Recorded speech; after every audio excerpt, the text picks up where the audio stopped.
for you to ask, how's everyone doing? And it's okay to just answer, woo! Like, I wish I could just answer that question with a sound. Like, if people were like, hey, how are you doing? And I could be like, and they'd be like, yeah, that is a reasonable way to respond. But unfortunately, that's not the case, only in stand-up. Yeah, I'm Alex Kingsley. Fun fact about me, I use they, them pronouns. A lot of people do look at me and think that I'm a woman. I understand. I looked at me and thought I was a woman for 22 years. So, I get the confusion. It's really fun to discover that you're transgender. I recommend it as an experience. It's like you're opening up an Easter egg and you think it's gonna be jelly beans, and then you open it up and it's the realization that you're transgender. And you're like, I thought it was gonna be jelly beans. I think most people look at me and they can tell that I'm at least some kind of queer based on the fact that I dress like a 3-year-old boy that, despite his young age, already knows that he's a homosexual.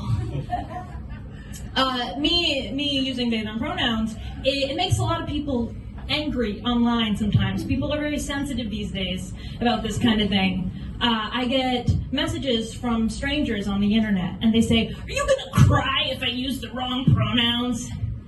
And I'm like, you messaged me. Are you crying? And by the way, your profile picture is you holding a fish, and the fish is not even that big, so call me when you catch a real fish. Another fun fact about me is that I am asexual. And a lot of people don't know what that means, so I'm here to explain it. Being asexual means that I'm just really not that interested in having sex. As you can probably tell from the fact that I wore a bow tie tonight, I think generally people are not like, yeah, I want to bang, so I know what I'm gonna wear. Like, have you ever heard someone say, like, oh, that person was so sexy, did you see that bow tie?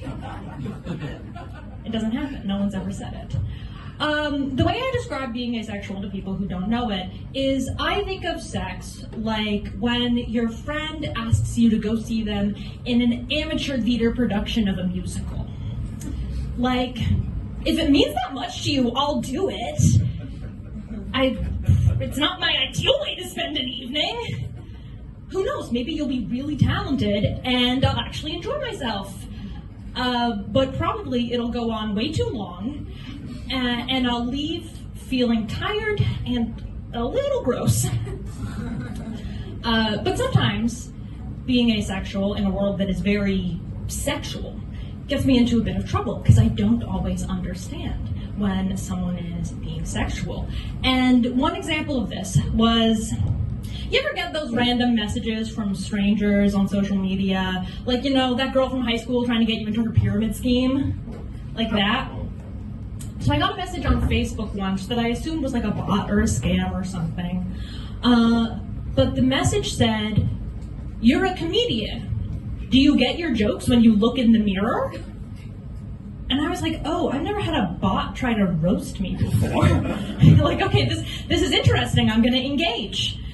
So I said what is probably the worst thing to say to someone that you don't know, which is, I don't know you. I wanted to see where this went. And if I were to make a list of all the most likely responses that he could make to that, he probably said the last thing I could have imagined. He said, do you want a dildo? Now, of course, most people would recognize, oh, this is some random stranger on the internet looking for sex. On the most unsexy website, Facebook. And when I say the most unsexy website, I'm including LinkedIn. LinkedIn fucks, and you know it. But Facebook, very unsexy. But no, I did not think this. I did not recognize this was a man looking for sex. I thought, oh, this is a dildo salesman. And he's trying to sell me some of his fine wares. So I said, no, sir, I'm not interested. I'm not in the market. And he said, how about 3? And I said, sir, if I don't want 1, I have no idea what I would do with 3. And then he proceeded to tell me exactly what I could do with 3. In great detail. And that was when I realized this was no dildo salesman.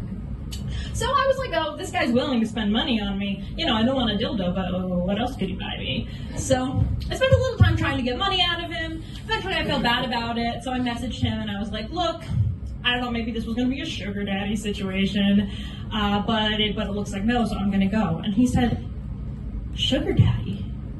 Where's the romance in that? And for a minute I felt bad. I was like, oh my God, was I scamming this poor guy? Then I was like, wait, you started this conversation by offering me a dildo. And he said, is that not the most romantic act of them all? So that's a little bit about me. Let me ask you all a question. Are any of you in therapy? Okay, I see. So like most of you are normal. We got a few weirdos in the back, but like most of you are like, yeah, I got my shit together. I don't know. Not normal at all? Yeah, we're the normal ones. We're the normal ones for getting our shit together. You're the honest one. Yes, exactly. We're just honest. We're just honest. I love therapy. I think it's great. I love psychiatrists. I think that's a fantastic concept because it's the only person that you go to and you go to them like, give me drugs, please. And then like a few minutes later, you're crying on their couch about something your father said to you when you were 12. It's amazing. It's like a magic trick. My psychiatrist, one time I was apologizing to him. I was like feeling like I was really trauma dumping on him, and I was like, I'm so sorry about this. And he looked at me and he said, I'm your psychiatrist. If you, and this is an exact quote. Oh, it scared me for a second. Lost my voice. This is an exact quote. He said, I'm your psychiatrist. If you feel guilty talking to me about your problems, I can't imagine how you function in the real world. And I was like, damn, that hurts. You're going to have to bump up my Lexapro after that. Jesus. My favorite story about my psychiatrist is one time he was telling me that I could call him if I had any issues with my prescription. And he said, you can call me, but my partner may pick up the phone. And I forgot temporarily that sometimes psychiatrists have a partner at their practice. I thought he meant his romantic partner. And my doctor, his name was Dr. Hewitt. I said, Dr. Hewitt, what is your partner's name? And he said, his name is also Dr. Hewitt. And I was like, oh my God, they're married and they're both doctors? So fun. And then he said, or as I like to call him, Daddy.